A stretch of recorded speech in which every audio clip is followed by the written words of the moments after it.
Maximum people get very very afraid of, সেটা হলো মাথাটা ভারী মনে হয়। কোনোভাবে যদি সিক্রিশন জমে যায়, নাকটা বন্ধ বন্ধ ফিল হবে, কিছু হেডেক টাইপের হচ্ছে, যখন শোয়ার টাইমে সেটা বাড়তে পারে, একটা নেগিং পেইন থাকবে, মাথা ব্যথা।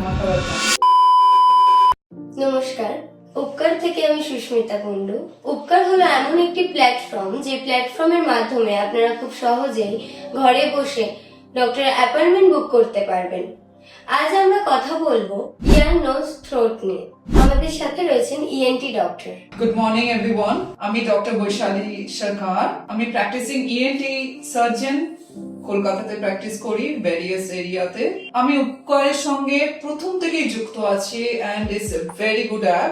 After I complete my various topics, যেটা উনি কিছু কিছু টপিকস আমাকে জিজ্ঞেস করতে চান এবং আপনাদের সঙ্গে শেয়ার করতে চান, আপনারা ভ্যালুয়েবল ইনপুট পাবেন, সেটা later ask, let me see. Okay okay ma'am, তো এখন আমরা আলোচনা করব সাইনোসাইটিস নিয়ে। খুব শুনেছি সাইনোসাইটিস ব্যাপারে, তো আপনি যদি বলেন একটু যে সাইনোসাইটিসটা অ্যাকচুয়ালি কি জিনিস। একদম কারেক্ট জিজ্ঞেস করেছো, কারণ sinusitis is a common ENT problem. এবার sinusitis the term if you go for a maximum people get very very afraid of, কেন? they have a norm that it will not get okay, ঠিক আছে, যে এটা কোনো কিউর নেই। let me tell you everyone including you, যে sinusitis না আমাদের এই মুখের এই জায়গা, এই জায়গা, এই জায়গা, সেই জায়গার ভেতরে কিছু স্পেস আছে, জায়গা আছে, যেটা খালি থাকে এবং খালি থাকাই উচিত।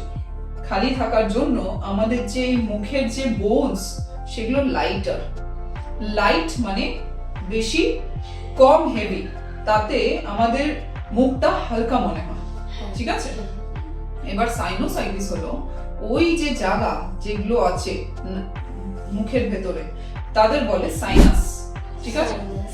নাকের ভেতর থেকে কানেক্টেড থাকে সবগুলোর সঙ্গে, ঠিক আছে। এটা বলে ম্যাক্সিলারি সাইনাস, এটা বলে ইথময়েড সাইনাস, এটা বলে ফ্রন্টাল সাইনাস, আর একটু পিছনে আছে যেটা, সেটা বলে স্পিনয়েড সাইনাস, ঠিক আছে। এবার এই যে সাইনাস গুলো আছে, এগুলোতে নাকের সর্দি গিয়ে যখন জমা হয়ে যায়, তখন ওটা বলে sinusitis.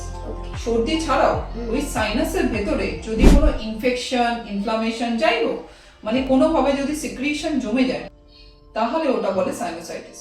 It's a simple thing, এরকম নয় যে এটা খুব বড় জিনিস। উই নিড টু ডিটেক্ট ইট, যে ওটা কি জিনিস।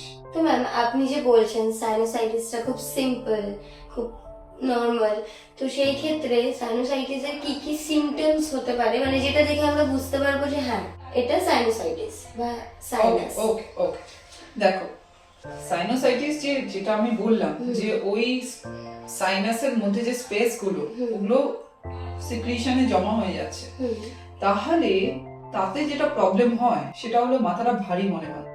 পেশেন্ট উইল কমপ্লেন দ্যাট একটা হেভিনেস ফিল হচ্ছে, কিছু হেডেক টাইপের হচ্ছে মাথায়, নাকটা বন্ধ বন্ধ ফিল হবে, maybe not all the time, কোনো টাইমে বলবে নাক বন্ধ হচ্ছে, ঠিক আছে। আর কি, আর হলো একটা নেগিং পেইন থাকবে, মাথা ব্যথা, ঠিক আছে, যখন শোয়ার টাইমে সেটা বাড়তে পারে, ঠিক আছে।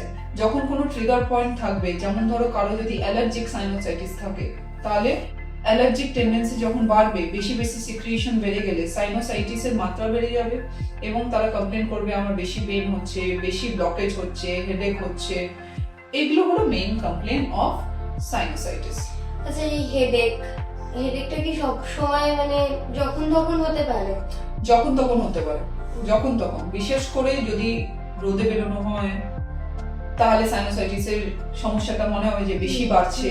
তাছাড়া যাদের অ্যালার্জিক ট্রিগার থাকে, ধরো এসিতে বসে আছো, ঠিক আছে, এসিতে বসে থাকলে মনে হবে যে নাকটা বন্ধ হয়ে যাচ্ছে, তখন আবার মাথাটা বেশি ভারী মনে হচ্ছে। তো this are the things that can trigger sinusitis. Okay ma'am, তাহলে তো আমরা এটাও জানতে পারি যে কিভাবে এটা ট্রিটমেন্ট করা যায়, আর সত্যি সাইনোসাইটিস কারোর মধ্যে আছে কিনা, আর থাকলেও সেটা ট্রিটমেন্ট। একদম, দেখো আমি আপাতত তোমাকে যেটা বলেছি সেটা হলো ক্লিনিক্যাল অ্যাসেসমেন্ট, ঠিক আছে। তাহলে আমাদের সত্যি we have to give a stamp that yes you are suffering from sinusitis, ঠিক আছে।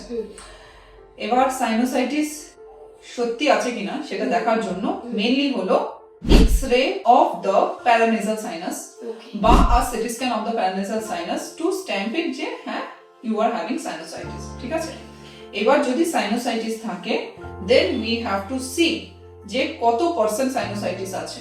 It can be treated by two way, medical treatment, surgical treatment. ঠিক আছে, এবার যখন মানে সাইনোসাইটিসের অ্যামাউন্টটা কম আছে then we give to the patient plate দিয়ে দিই যে আপনার কাছে এবার আছে, আপনি দেখুন যে আপনি ওটা সার্জিক্যাল লাইন চুজ করতে চান নাকি মেডিকেল লাইন।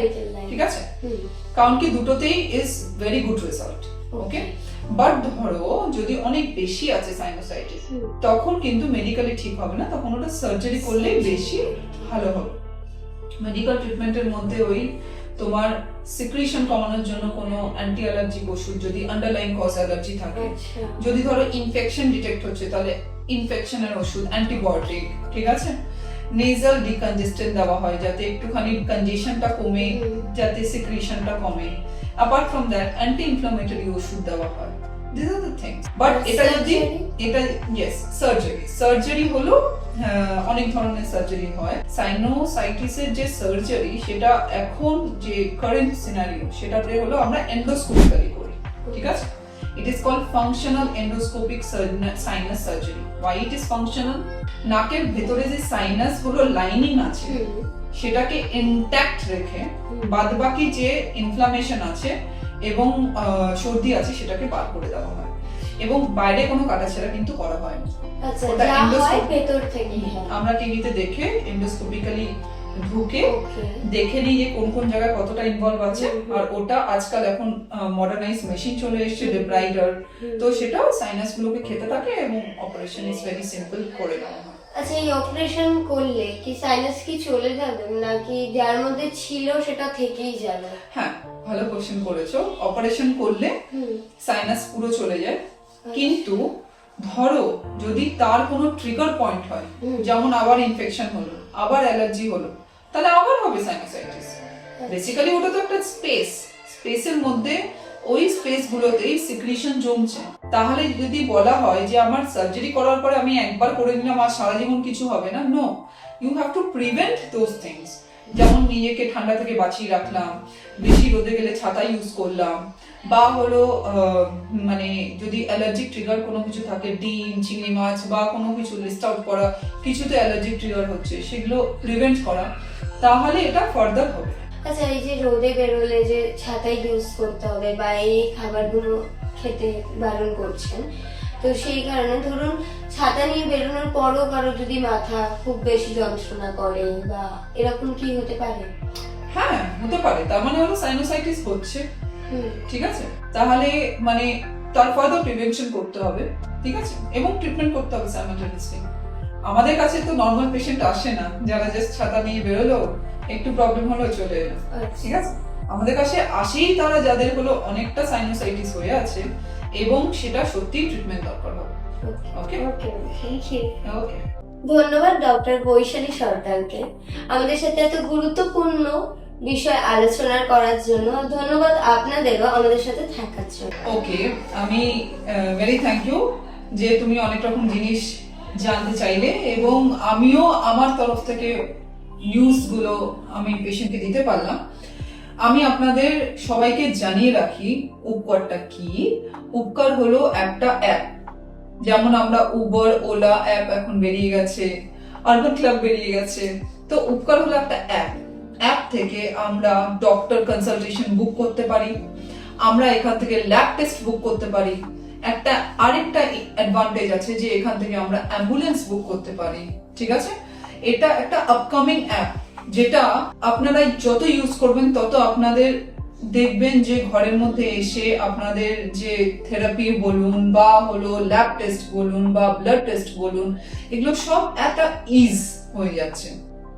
তো I will tell everyone that you install the app, use it, you will get to know how it is.